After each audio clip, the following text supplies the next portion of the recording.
Okay, so as I said, I'm very happy to be here to learn from you. So every suggestion is very welcome. I will try to. Oh, we're in Zoom. Okay, so we need to go back to the reader. But as I said, any suggestion is very welcome. I will try to illustrate our work, the work we made in the last few years about this. And okay. So of course we are working in a team, and I would like to thank all the people in my team. Most of all, this is a cooperation between, let's say, engineers and medical doctors, and I was very happy to have these medical doctors, let's say, on board on the project, because they were, of course, very helpful, and they give us the let's say the requirements of the control system in the anesthesia. Okay, this is the outline. I will go very fast, and I promise I will keep the time schedule. So a few words. I know that many of you know more than me what is anesthesia. They are very expert also in this field, but the idea is that the patient should not feel anything during a surgery. Okay, in let's say, in general anesthesia, there are usually three main components. The first one is neuromuscular blockade, muscular relaxation, so the patient should not move during the surgery. This is something that is not always applied, at least in our case. Of course, I am talking about my experience, and something is subjectable, but we don't use always these kind of components, let's say, of anesthesia. While on the other side, there is also the hypnotic issue. So the patient should sleep deeply, because the patient should not realize what is going on. Otherwise, he or she can be very stressed. Okay, and usually the hypnosis is achieved by using a specific drug that is called propofol. And then there is the analgesia component. The patient should not feel pain, and this is achieved by using another specific drug called remifentanil. Okay, so there are these three main components that altogether, with the possible exception of neuromuscular blockade, they provide an adequate anesthetic state of the patient. So I will go very fast through neuromuscular blockade. As I said, it is not always used in the hospital, in our surgery rooms. Our experiments are mainly done in plastic surgery. Okay, so I'm specifically referred to this kind of surgery. And neuromuscular blockade is can be also automatized with a feedback control system. We have a specific sensor that is called train of 4 that measures if the patient is blocked or not. And we have specific drugs called atracurium or recuronium. They are curated. Okay, but we will not deal with such a kind of component, because it is, let's say, a control system that can go by itself. While on the other side, hypnosis and analgesia should be treated together, because there is a strong interaction, well, I would say a somewhat strong interaction between the two drugs, propofol and remifentanil. This means that the two effects are coupled. So, as I said before, hypnosis is the loss of consciousness. We should achieve a required level of depth of hypnosis, DOH it's called, and it is induced through intravenous injection of propofol.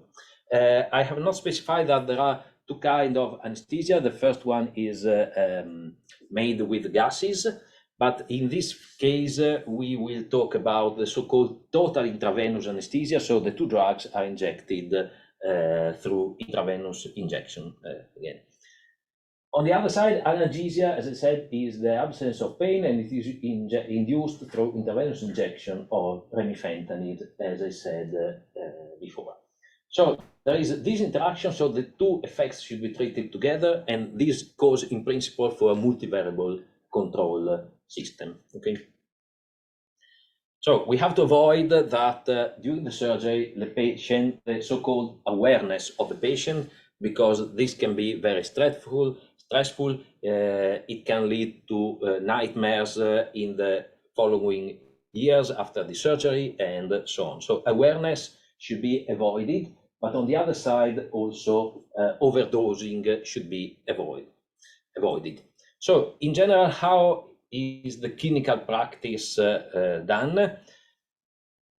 Of course, the manual control is done by an anesthesiologist. Every anesthesiologist is different and thinks different from each other. So there are different way of doing the anesthesia. But in general, we have that the anesthesiologist decides the infusion rates of hypnotic and anesthetic depending on experience, so the feeling of what's going on, and also the knowledge of the surgical procedure. This is something that is very difficult, at least from my point of view, to be included in a control system, but we are thinking also about it because, of course, surgical procedures can be different.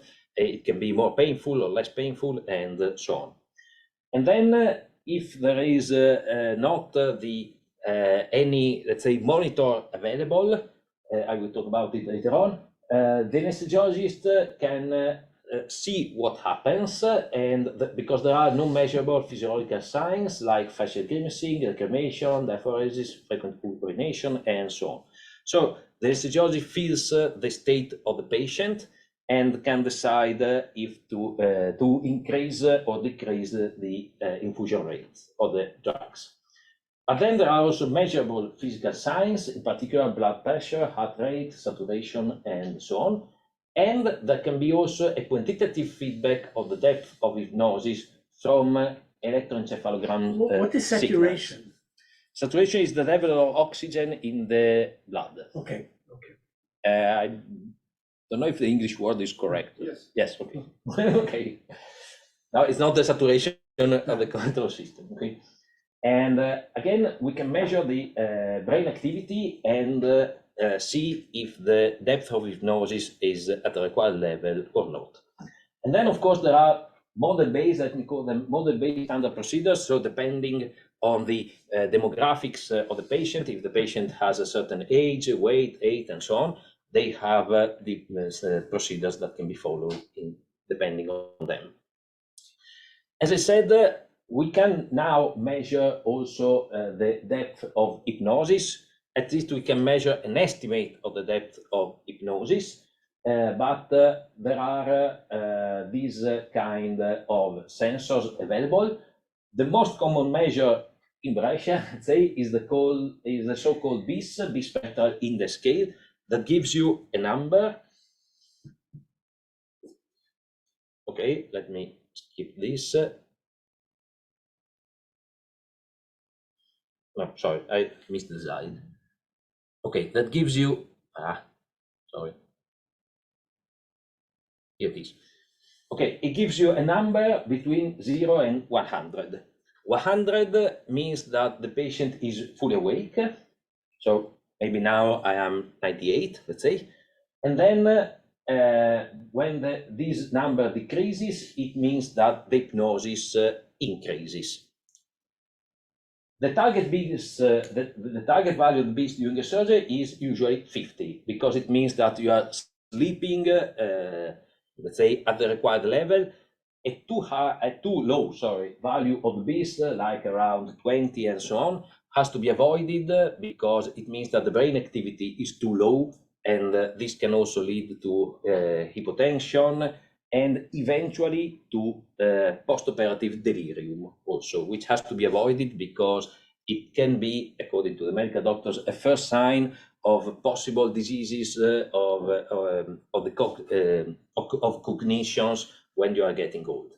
So you have to avoid a too low level of BIS, but also too high level of BIS, because this means that awareness can happen. Okay. So this is a typical sign, a typical signal, of the BIS.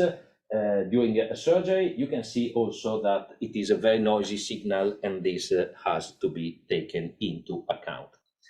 So, in summary, the idea is that now in the current clinical practice is the anesthesiologist that monitors the different values of the patients and decides the infusion rate of the two drugs.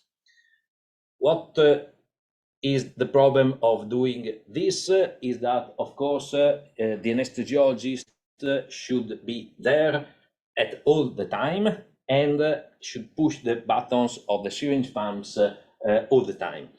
While on the other side, the anesthesiologist is required to do other tasks during the surgery. And of course, there are many surgical procedures in Italy. Well, in the world, I would say these are data in Italy. I think that only in Brescia there are about 40,000 surgeries per year. We have a big hospital, but it's a very big number. And if the anesthesiologist does not work well, let me say, so the anesthetic level is not perfect, we can have the so-called PONV, postoperative nausea and vomiting, which means that, of course, for the patient is a discomfort, and also for the hospital is a problem, because this leads to an increment of the days of postoperative recovery, which means, of course, that the hospital is occupied too much, costs, and so on. So if there is overdosing, you can have side effects. On the other side, if there is underdosing, you can have awareness, and again, this has to be avoided. So having a required level of anesthesia has, let's say, a great social impact. That's the idea.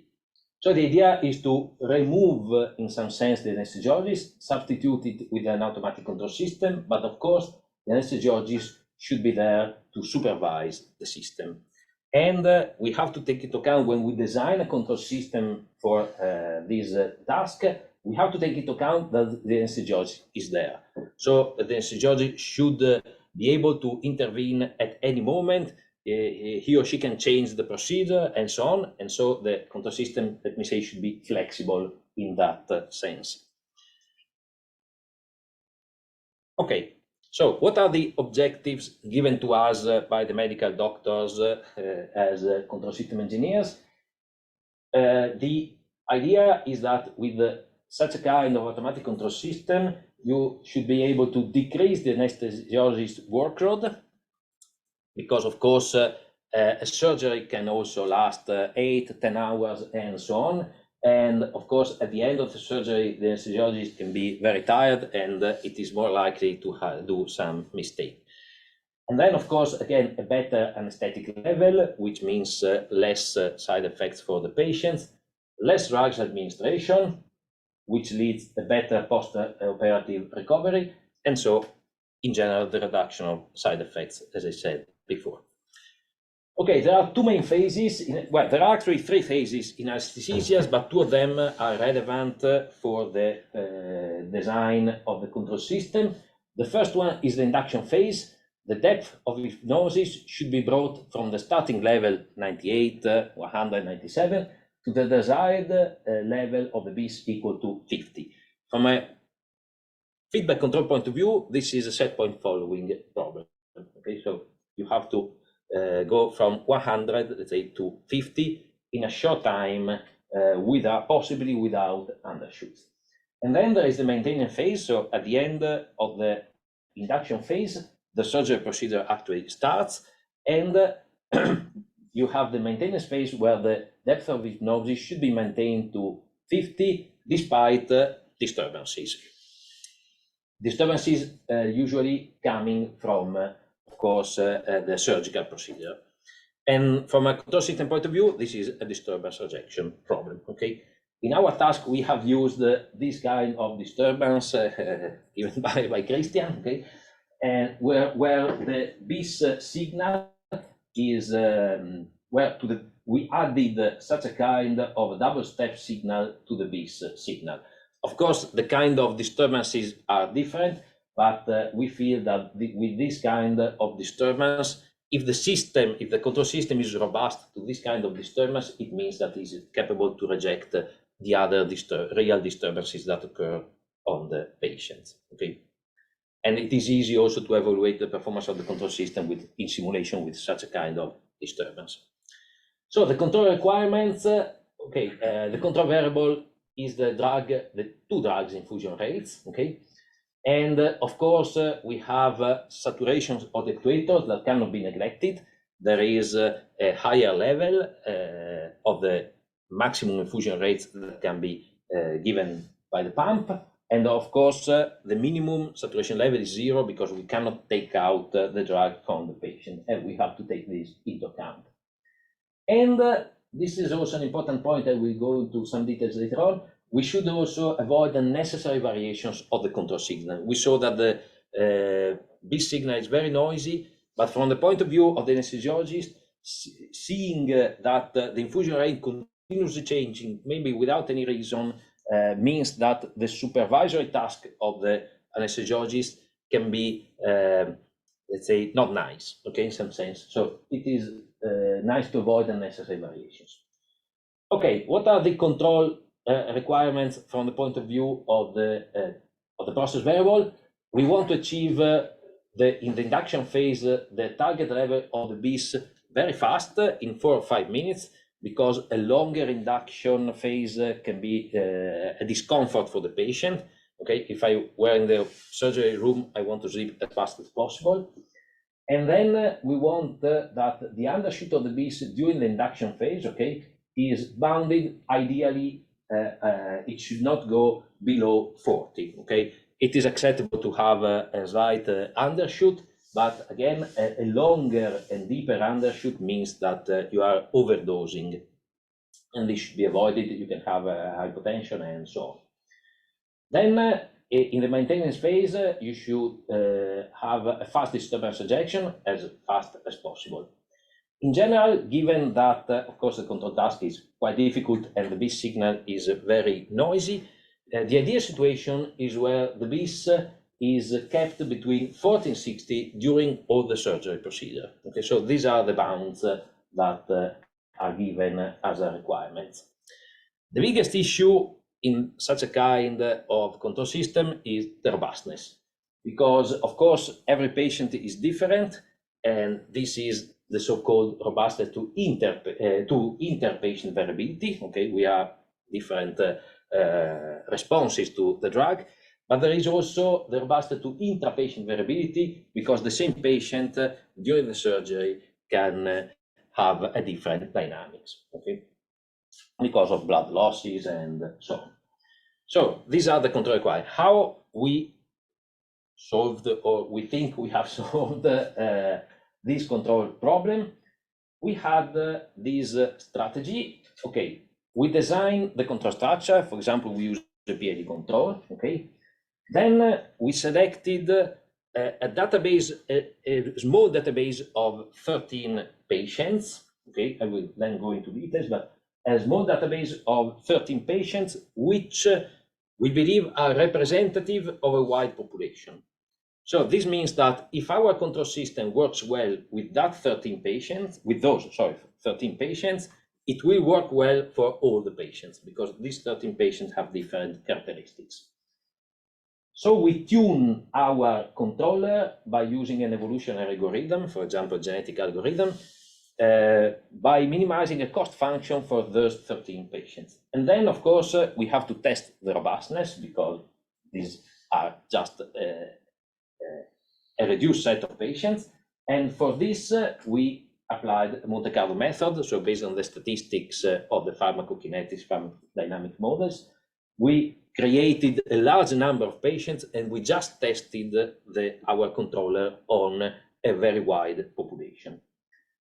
Then, if the results are satisfactory, we can go to the surgery room, where, of course, the anesthesiologist is present, and we have no risks at all, because we can disconnect the automatic control system at any time, of course. Okay.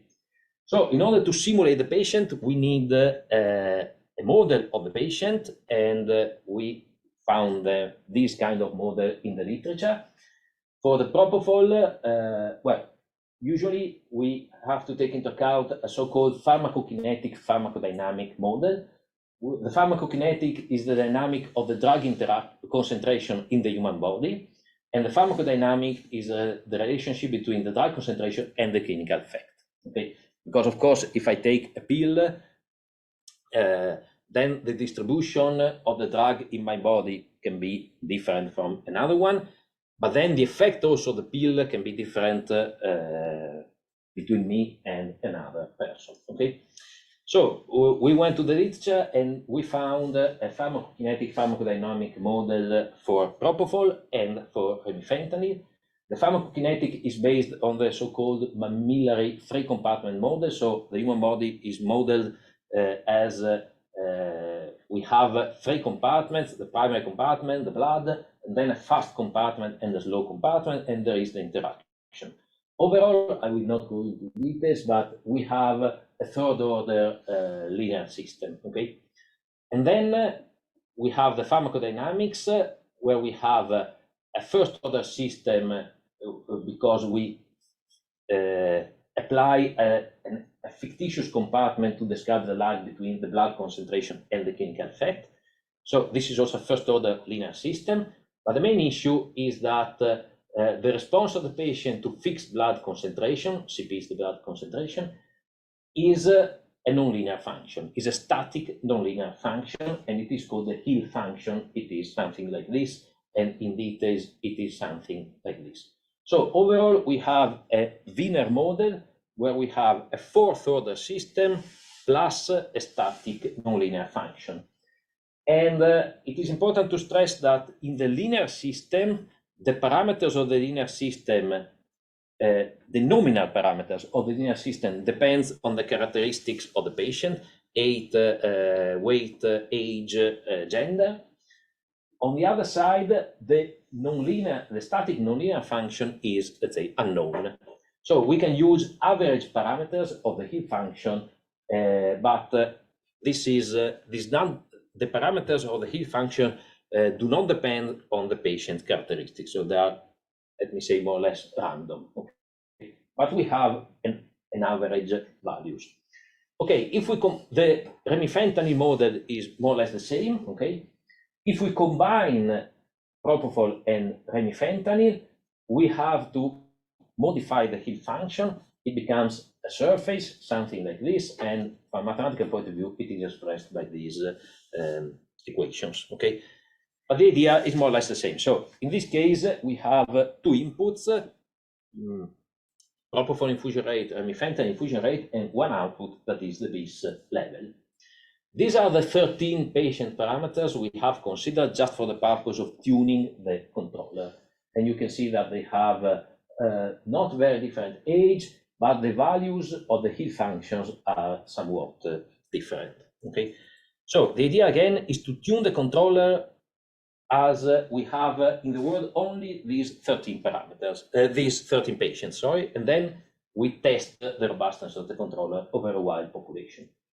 How we design the control architecture? Well, the idea is to start with a PID controller, of course, the simplest one, but we have to take into account that we have two inputs and one output.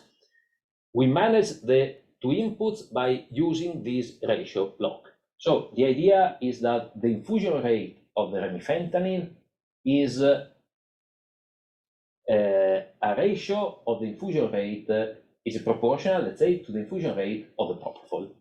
This is also a more or less standard practice for the anesthesiologists. And depending on the kind of surgery, the anesthesiologist can decide the value of this ratio. So if the surgery is particularly painful, this value will increase. If it is not very painful, this value will decrease. Okay, it's controlled by not the control system. No, it's selected by the anesthesiologist depending on the kind of surgery. This is a degree of freedom given by the anesthesiologist. Yes. I also have a question. Is some of the opioids that we would use for this analgesia are much faster than the ones we use Yes. the other ones? So what if you don't want to give propofol for a little bit of time? then the ratio would say that you would also not give any Yes. analgesia. Yes. Yes. This is. It's okay from the medical Yes. point of view. Okay. Yes. From the medical point of view, yes, it is more likely in, again, our experience, okay, it is more likely that they will reduce the remifentanil, but the propofol is always, let's say, given. That's their idea. Of course, as I said before, the anesthesiologist can stop and can modify, can intervene at any time. But they told me that there should be always, let me say, coverage of propofol, so should be always be. But I will take the suggestion for sure. You had a suggestion on the skill function on the previous slide, right? Could we have a quick look on it again? Yes. You know, so you can have the same, sorry, I interrupted you, but you can have the same level of BIS, the same value of BIS with a different ratio of propofol and remifentanil. My impression was that this expression gives an equal impact on propofol and remif on the IS, or am I wrong? It seems very symmetrical in prop and remif. No, well, the formula looks like U prop plus. But then you have this where beta is different. But in the numerator you are adding okay. Yeah. Oh, no, okay. I see. You now. have okay. this one Phi here. is the proportion. Yes. Okay. Okay. And I also see it in the figure, of course. Yeah. Okay. So the idea is that the anesthesiologist can, let me say, surf here, change the values of the ratio between propofol and remifentanil without modifying the BIS value. Okay. I also have a question on that one. Sorry. So in the literature, there are two common ones used for this interaction model. This is one of them. Yes. Yeah. But the other one, it collapses down in the special case that you put 1 to 0 to the one-dimensional one. So what made you choose this one? Actually, it was given to us by the anesthesiologist, said that they are also using it, let's say, in their brain. Okay. I forgot to mention that there is also a TCI approach. So there is already, let's say, a commercial control system that is open loop. And the idea is that the anesthesiologist selects the desired effect site concentration. And in the machine, it is by inverse of the dynamics, it is selected the infusion rate that gives that concentration based on the patient model. And what they told me is that they're using the Schneider model. But do you mean the Eleveld model or no, so for this, the formula, we can take it offline later, but the formula here, where you have this quadratic polynomial for U50, yes. if you put one of them to zero here, I mean one of the U prop and U remi, then you don't get back to the same formula that you have for only one of them before, right? No, I don't think so. But yes, there is right. a pure extension of that too, that people also use. I will. So it's consistent. Exactly. Yes, this one. So that's why. But do you think effect is more or less the same, or? I mean, yeah, shape-wise they look sort of similar. It's just that okay, it's more mathematically consistent. Nice. Yes. Yes, I will take your suggestion for sure. Okay, so the idea is that we have a range of these values of the ratio. This value of the ratio is if the infusion rate of propofol is milligram per kilogram per minute, and the infusion rate of remifentanil is micrograms per kilogram per minute. Okay, and you can have values between 0.5 and 15. The usual value in our case is equal to 2. Okay, that's the standard value is equal to 2 for us. But there is this degree of freedom left to the anesthesiologist. So the idea is that for each ratio, okay, considered separately, we solve this optimization problem basically we minimize the worst case integrated absolute error for either for the induction phase or for the maintenance phase. So we consider the two control tasks separately, and at the end we have a gain scheduling approach. Okay, so for each ratio we have a set of PID parameters, and if we plot the value of KP, TI, and TD, we see that for each ratio, we see that the value of the integral time constant doesn't change too much. The same happens for the derivative time constant, but the value of Kp changes significantly. And so for this reason, we have fixed Ti and Td at the average value, and we have re-optimized, just computer time, we have re-optimized just the value of Kp.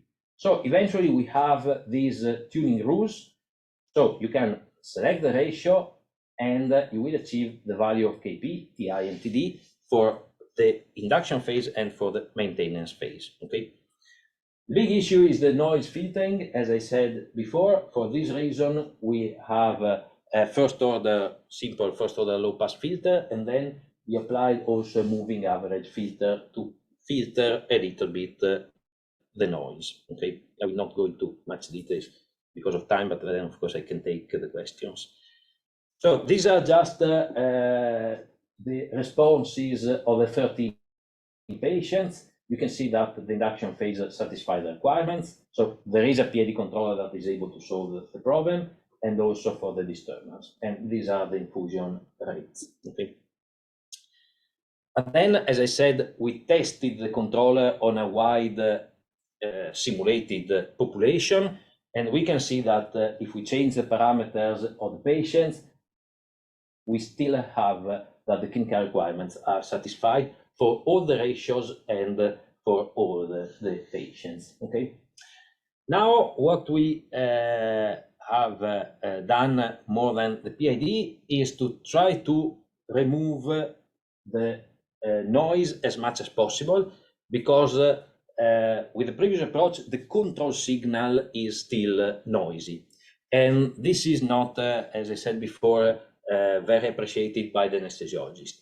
So we look for a method, to filter the noise, and we try to do it with event-based PID control. So the idea is to implement the reasoning of the anesthesiologist, and the anesthesiologist actually in manual control applies an event-based procedure. So they fix the infusion rate, and then if nothing happens, they will not change it. Then if an event occurs, they will change the infusion rates, and we try to do the same. So in simple words, the idea is more or less the same as before, but we have an event generator here, and we have a PID plus controller. The PID plus controller is a controller that takes into account the events. You know much more than me this. Okay, and okay, this is the PID plus controller. So we have the chance to deal with events. Okay. And we have to fix another parameter that is the delta threshold. Okay, and we have also to implement an event generator.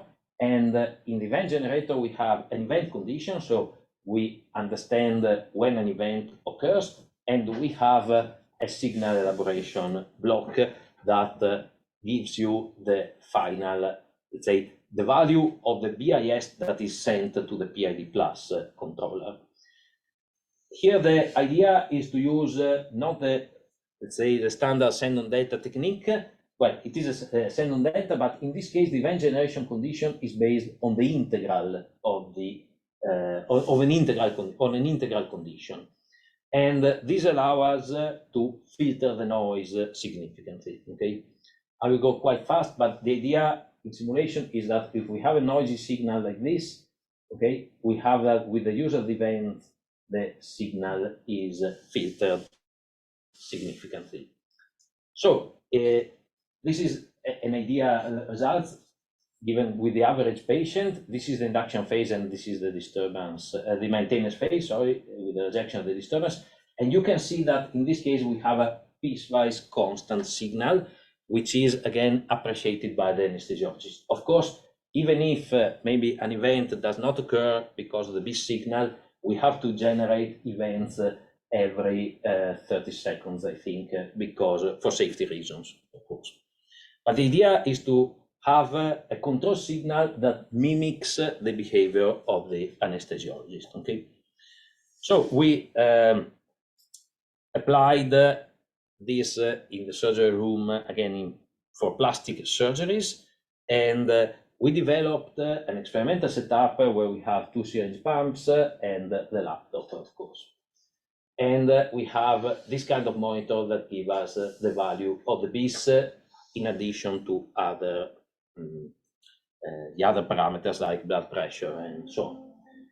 The main issue is that the anesthesiologist that is working with us required a very intuitive graphical user interface, because of course they need to, for them, very intuitive for them. They want to have, of course, a clear picture of the current situation of the system. So you can, initialize the system and so on, but it is important to understand that the anesthesiologist, I would say maybe not very properly, is in the loop, okay? And you have to take this into account. So these are experimental results, just a couple of them made with just, say, just PID control, not event-based. And you can see, of course, I have selected 2 very good patients, okay? But you can see that for most of the time, the BIS is between 40 and 60. So from a clinical point of view, here you have a slight undershoot, a slight overdosing, but the clinical requirements are met. I forgot to mention, I said before that there are 3 actually phases of the anesthesia: induction, maintenance, and there's also the emergence phase.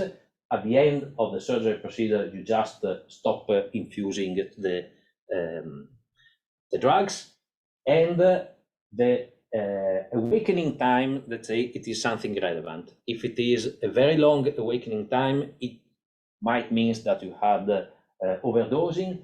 Otherwise, if the awakening time is in a short time, it means that the procedure has went well. Well, it's just an indication, okay?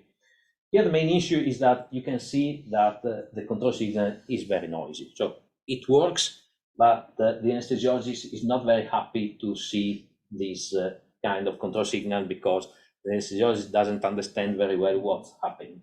Here you can see this blue line is the switching between the PID parameters for the induction phase and the PID parameters for the maintenance phase. This is actually done, can be done automatically, but it can be also done by the anesthesiologist. Okay, it's not a very big issue. Okay, these are some parameters, but for the sake, I have put many slides, but I will not go into details.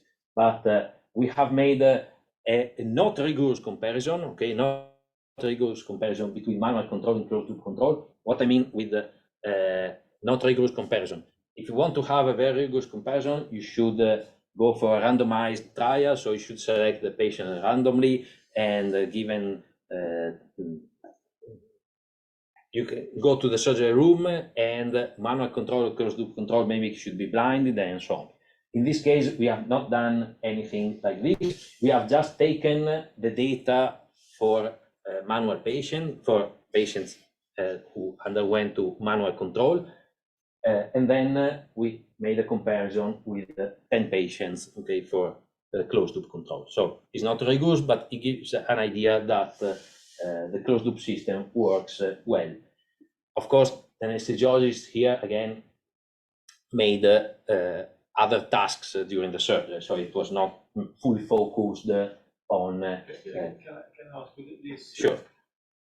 MDPE and MDA and so on. Okay. Can you explain what that is? Yes. Okay. PE. P is performance. It's medium or something. Yes. Okay. PE. Performance error. Performance error. Okay. P is BIS minus target BIS divided by target BIS. Okay, so it's the percentage of the error, and it should be 0. mean The It should be zero. It should be zero. Ideally, it should be zero. Positive and negative. What is it means that the BIS was most of the time below 50. And this is something, let me say, good in some sense. So if you have to choose, okay, you have to be between 40 and 60.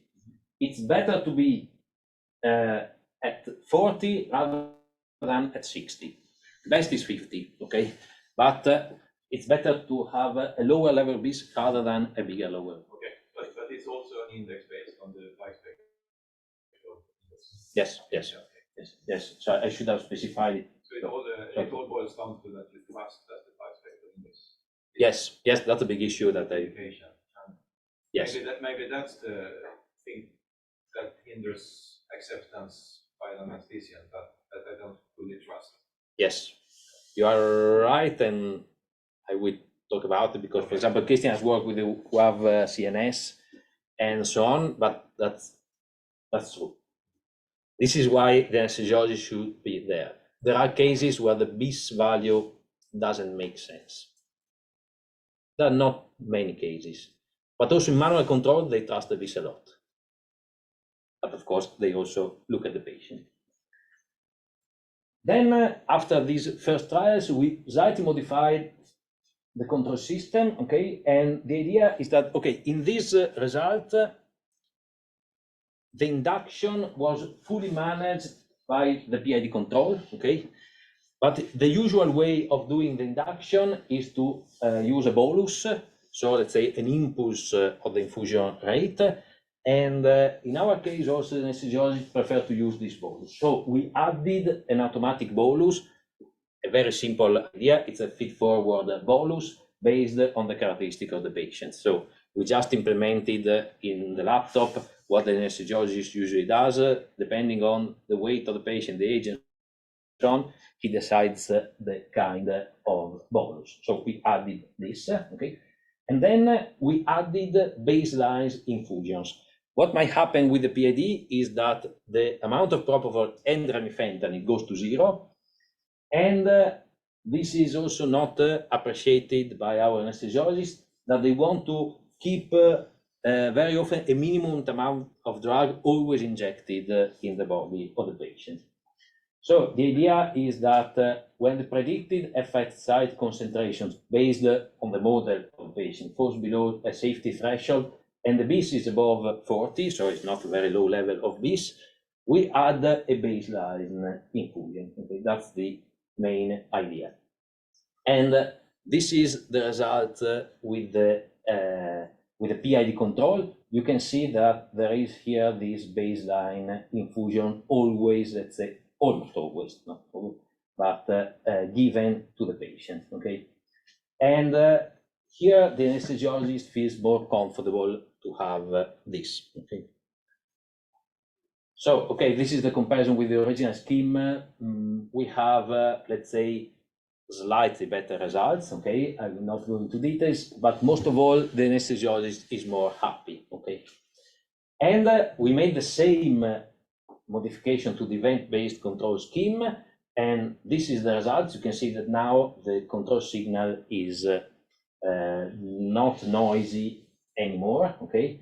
Of course, maybe you can have a slight decrement of the BIS value. You can see here that this is just an example, of course, but I would like to point out that the BIS value is closer to 40 than to 60, okay?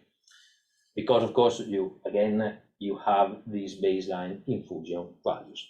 But from the anesthesiologist point of view, this signal is very nice. Okay, this control signal is very nice because it mimics his or her behavior. Okay, I will not go into details about this. These are slides given to me by the anesthesiologist. I left the slide to Christian, so you can go into details. These are more medical issues, but we had, some patients, and the anesthesiologist was happy about the control system. Okay, I will skip these slides. I promise to be in 45 minutes. So I prefer to spend, let's say, more time on the conclusion, what's next, what are the main problems. So, well, the first is that our study is in progress. There are many things still to solve, but we have shown to our medical doctor, okay, that there are clear benefits deriving from the automatic regulation of clinical anesthesia. So, let's say, from a personal point of view, I'm happy that the anesthesiologists are happy to use a control system. Okay, that's my first success. Let me say like this. Okay, because of course we speak different languages, but they are really happy about this, and they are really happy to have this system. They say to have free hands, okay, and to do other stuff in the surgery room.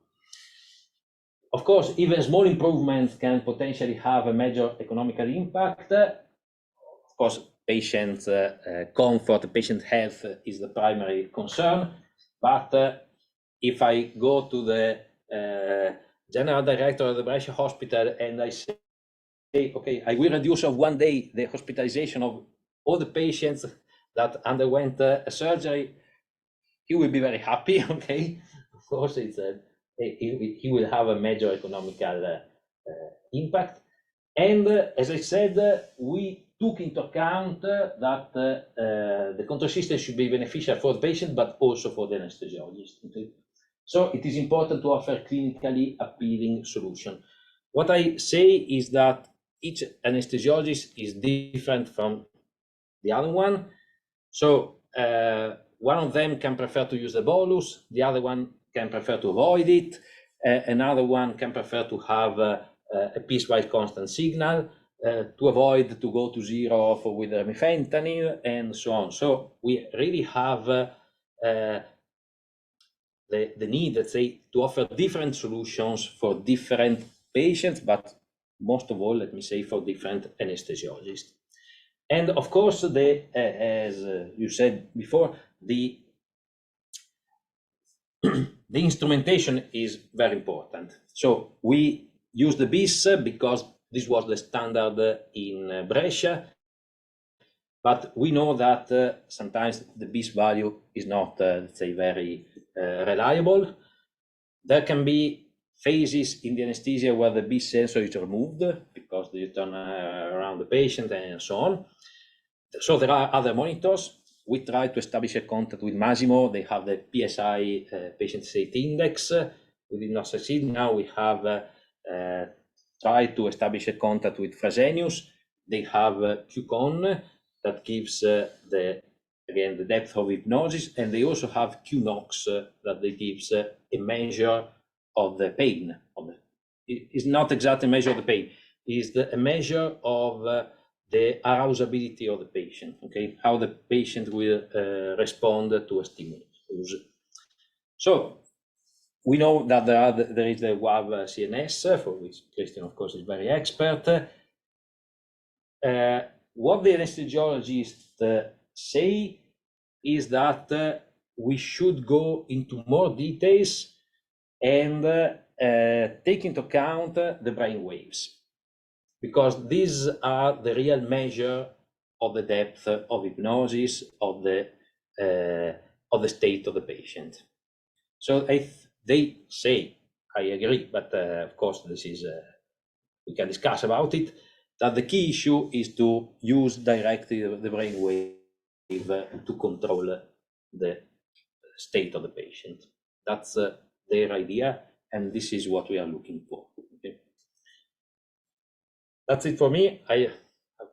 A little bit late, sorry for this, but okay. Of course, I would like to take any suggestion for you, because for us it's a relevant project, and I'm very happy to cooperate with you. And every suggestion from a control point of view, it's very welcome. Okay, thank you for your attention. Sorry again for being.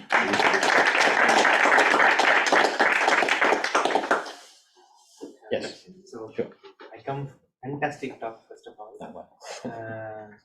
So I come from the control background, as you know. The way I see your, I saw that you are using PID control, but the way I see your problem is like you have a base signal coming from the instrument and that's noisy, Yes. and you have some state constraints, meaning that the best signal should not, it's an indication of the patient state, that should not go below 40 and it should stay between 40 and 60 and preferably around 50. So these things can be done using model predictive control. Yes, we tried with model predictive control. So, we tried. yeah. We have also applied it in practice. Results are, for the moment, well, they are okay. We applied model predictive control and the patient was okay. But the performance at the until now, okay, I think the PID control performs better. Of course, you may say you are wrong in applying on the predictive control, but we have some. I don't want to show my publication and so on, but I put here them, and you can see here that we have on the predictive control. We linearize. Well, we use the inverse of the Hill function to have a linear system, and we apply the GPC on the linearized model of the patient. The problem is that the model is not so accurate to allow that model predictive control outperforms PID control. That's our feeling. Yeah, the way I can actually suggest is like, since you want to, you don't want the BIS value to go below 40 much, probably you can use like a chance constraint, or you can put a penalty on the cost function saying that if it goes, then you incur a heavy penalty. We tried to do it, but we didn't succeed. Okay. The idea of 1460 actually we applied is, okay, the set point is 50. Okay, the set point is 50. We do not take into account, as I said before, when we modified the control scheme, we took into account the 40 threshold, but we don't take into account that it must be between 40 and 60 in the design phase. But because of the noise and so on, if it is between 40 and 60, we are very happy, let's say like this. But for us, the target value is 50. But we agree that model predictive control can be a very good chance. We need a good model. It's very difficult to estimate the patient model during the induction phase. At least we're not able to do it. And model predictive control would be very nice if you have a very accurate pharmacological PK/PD model, because also you can take into account the surgery procedure in advance. That's key, but up to now we didn't succeed. It works, but not so well. I can comment on this too. We did something similar in Canada many years ago. And we ended up throwing out these models altogether and using them. So we made our own models with only 3 parameters. And even them are hard to actually get data coverage from realistic experiments to a certain amount. So it's definitely possible to write this down. But if you look at the representative uncertainty you have, then it's very, very hard to actually make use of the model in the end, much more than saying something about time scale and game. Going also to reduced model is something that we should have done, but it's as it doesn't solve such kind of problem. Go ahead. 2 short questions. I saw that the derivative part was quite small. Have you tried PI control? Yes, only simulation. And in simulation, it was not performing so well as PID. So that derivative part, we think it's very relevant. Let me go to now to the tuning. Okay, this one. It is very relevant because it prevents the awareness. So if you see that the BIS level goes up very fast, the derivative part allows you to intervene very fast to avoid the awareness. Okay. That's our feeling. Then you had a first order filter in the controller. It means that you have a finite high frequency gain. And in your case, the high frequency gain becomes 6 times the proportional gain. Have you tried a second order filter? Because then you get 0 high frequency gain. Okay, to be honest, this is the PID controller, okay? Then we have a first order filter with a high cutoff frequency on the B signal just to Okay, remove good. spikes. Then you have a second order. Yes, Fine. but okay, you're right. Yeah. But okay, the other first order is a very high frequency just to remove the spikes, and then we have these moving average filters. But yes, Fine. I hide the heat, but there is one. How far away are you from having a procedure that can be routinely used by doctors without any Okay. of you involved in the process? Well, up to now, the laptop is used by the medical doctor. Okay. But we have a big issue. I would like to discuss it with you because, well, our big issue in, let's say, having a commercial system. Let's have the idea that our system will be used by everyone in the world, okay? I will be dead for that time. But the big issue we have is that the monitor, the BIS sensor is made by a company. Our control algorithm is made by us, another company. The pumps are made by another company. If something goes wrong, who is responsible? Because of course, the producer of the BIS, they say, okay, you can use my data, but let's say not for closed loop control. So the BIS company gives the BIS value to the anesthesiologist and says, okay, you can use for monitor, for your help, but not to close the loop. So I don't guarantee that, as he says, that the BIS number is perfect. Okay, and then also the pump company says, well, the pumps are made to be used by the anesthesiologist. So the anesthesiologist is responsible for everything. Okay, it's like, okay, you give me that value, but if it is reliable or not, it is up to you. That's a big issue. So we are looking for someone, I don't know if you have the same problem, but we're looking for someone who is in charge of all the loop instrumentation.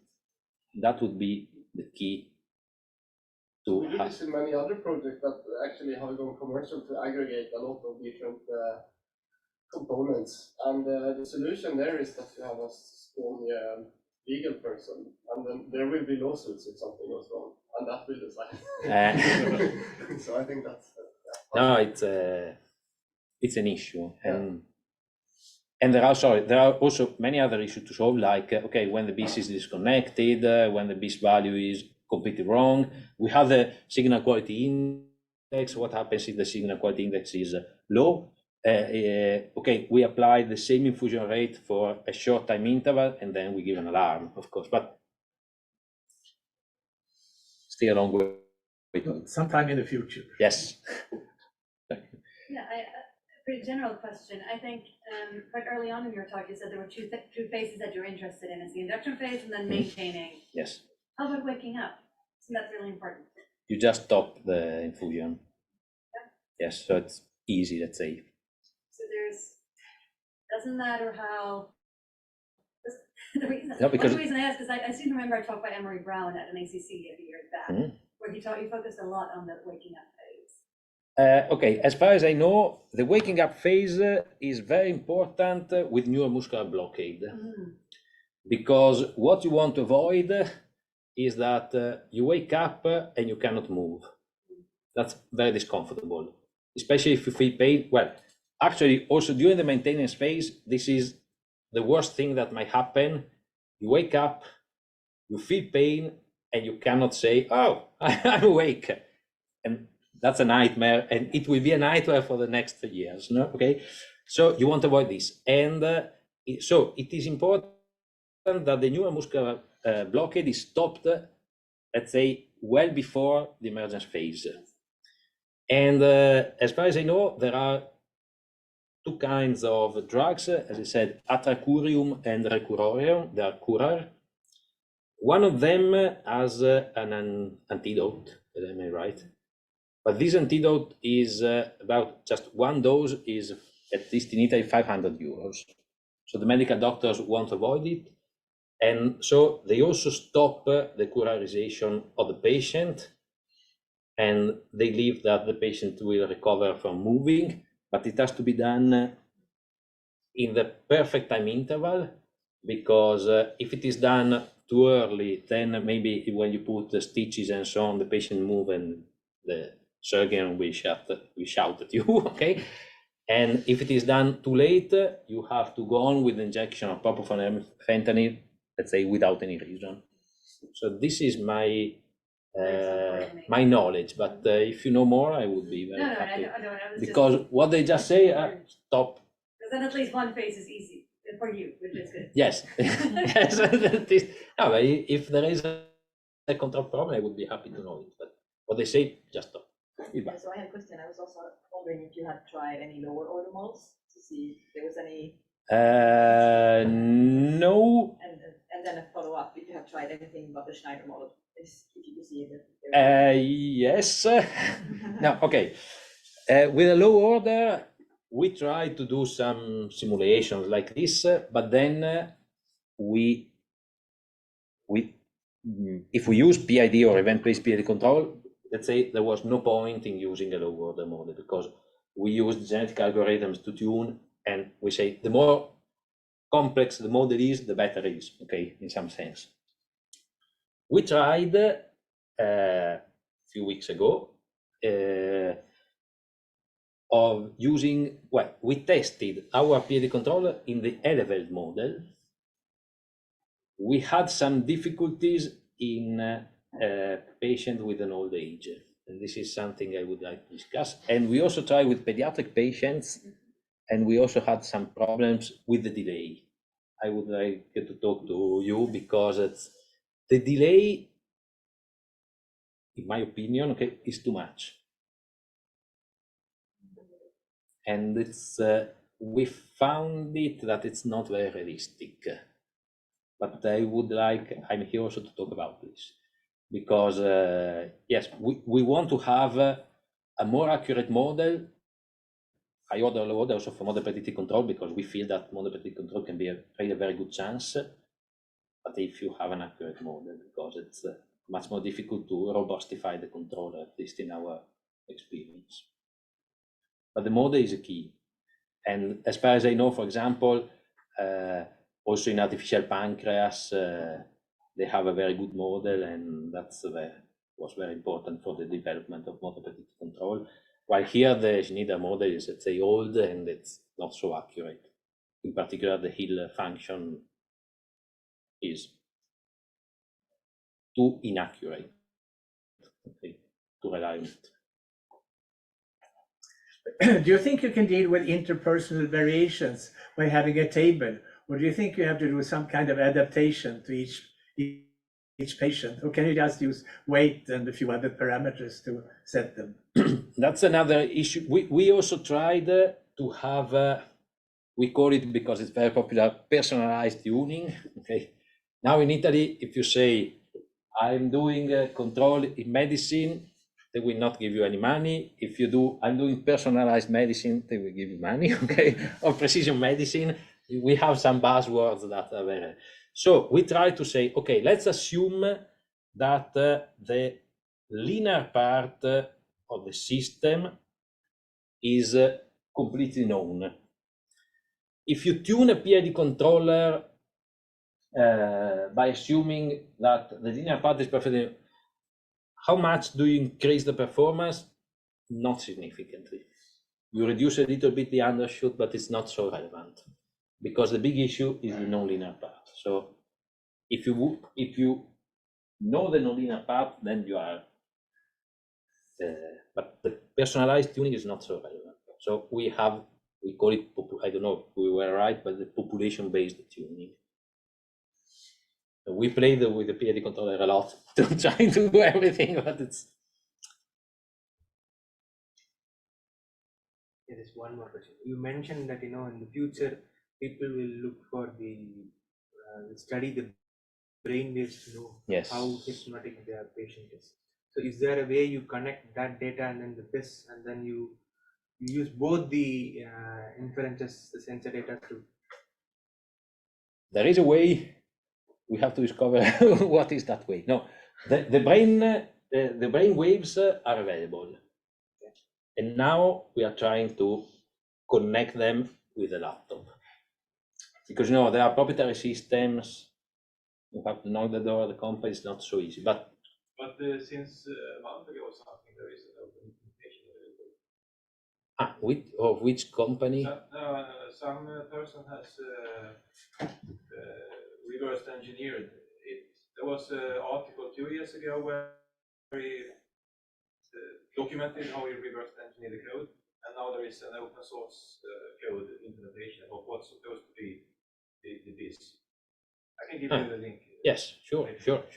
That would make my travel here very successful. It seems, I haven't studied so deep, but it seems professional. Because as far as I know, the BIS, like the PSI, like the QCon, is a classification algorithm. There is, let's say, a neural network. Neural network maybe is not. The interesting thing is that it's actually not using what's mathematically called the bispectral index. Yes, not at all. It's just a commercial. Yes. What I know is that they have 10,000 patients classified, and they find the closest one. Let's say, I'm sure I'm using the wrong words, but that's the idea. So, and also the head of intensive care unit of Brescia is an expert, let's say, of delirium and so on, and he says that really the brain waves are really relevant. Because you can find, I saw some examples of people who are very awake and the BIS value is 52, for example. There are particular examples, okay? So in standard practice, the anesthesiologist thinks that the BIS is very reliable. Do you record brain activity with some other electrodes also, or do you just... No, that's because I know that there are these helmets, something like this, but we didn't try it yet. Until now, we have no waves, let's say, in MATLAB. And we are fighting against the machine, but we have just started. So we hope not to lose the battle, but the problem again is that the company says, what are you doing with that? And so on. Then if you publish a paper where they say that the BIS is not reliable, no. They don't give you the access to unless you try to convince them that then they will become famous because so. But can I ask, with the WAV CNS, how did you access the data? Because it's simple, or you had to fight against with the protocol we were and in so a on? luxurious situation because we knew the person who developed it. Okay. Yeah. But it's also not a silver bullet, so it suffers the same kind of problem.